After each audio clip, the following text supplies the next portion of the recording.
Repossessions can tank a credit score and stay on a credit report for up to 7 years, but that doesn't mean they're immune to deletions. In this video, I'll break down how to use consumer law and factor disputes to legally challenge repossessions and get them removed from a credit report. What is a repossession?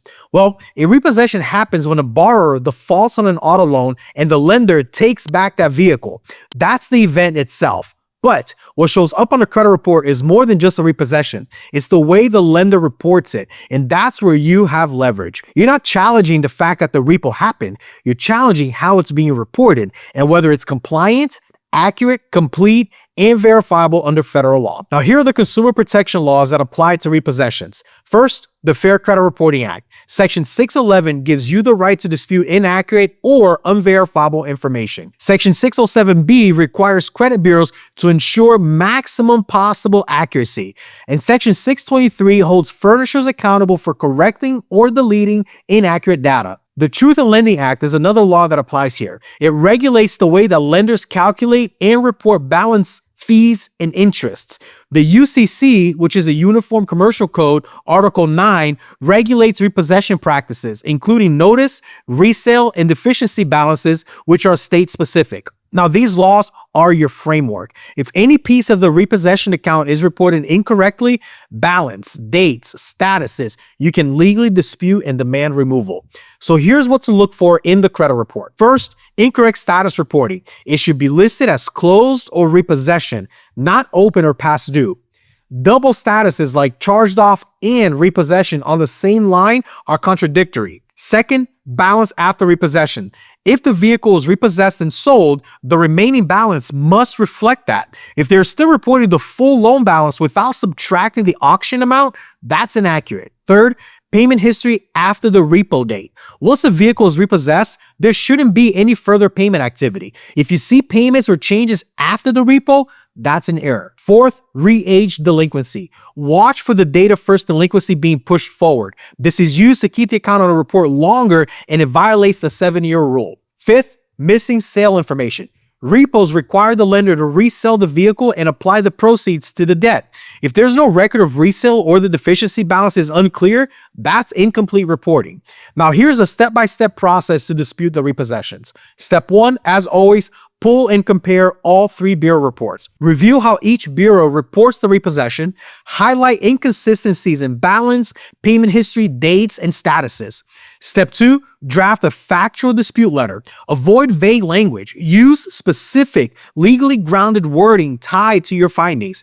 Here are a few examples. This account shows a full balance after the repossession date. Under the Fair Credit Reporting Act and Truth in Lending Act, the balance must reflect resale proceeds. Please delete immediately. Another one could be payment activity is shown post-repossession, which is factually incorrect and violates the Fair Credit Reporting Act, Section 607B. Another one is the account is listed as both charged off and repossessions. These statuses are mutually exclusive and are causing the data reported to be inaccurate. Delete this immediately from my credit report. Step 3, send disputes individually to each bureau. Include copies of the credit report with the discrepancies clearly marked. Keep all documentation organized by date in case an escalation is needed. And step 4, monitor and track responses. Under the Fair Credit Reporting Act, Section 611, bureaus must respond within 30 days. If no correction or deletion is made, you now have documentation for the next step. Next, you can escalate if verified without correction. Send a second-level dispute. Reference the failure to correct the errors you listed. Cite Fair Credit Reporting Act Section 611 and 623 for continued reporting of inaccurate data. Include stronger language such as this is a formal request for reinvestigation under federal law. You can also file a complaint with the CFPB. Clearly state what is being reported inaccurately and how the bureaus have failed to fix it. Attach proof of your initial dispute and the unchanged report. You can also send a notice of intent to pursue legal action. If errors persist and the law has clearly been violated, notify the bureaus and the furnishers of your intent to take legal steps. This often results in the deletion without needing to escalate any further. Now, here's what not to do. Don't dispute repossessions as not mine unless that's 100% accurate.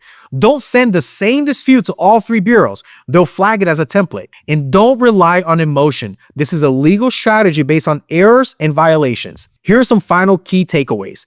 Repossessions, they're tough, but they're not unbeatable. Focus on errors in balance, payment activity, and account statuses.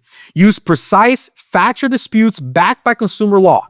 Track all activity and escalate strategically if needed. Now, if you're ready to start doing credit repair at a higher level using real consumer law and compliance, not guesswork, this is exactly what we teach inside the CRO Bootcamp. I'll show you how to enroll 100 clients in 100 days guaranteed, run a business that is fully automated, and get real results with high-level dispute strategies that actually work. Click the link below to learn more, and let's get to work. I'll see you guys on the next one.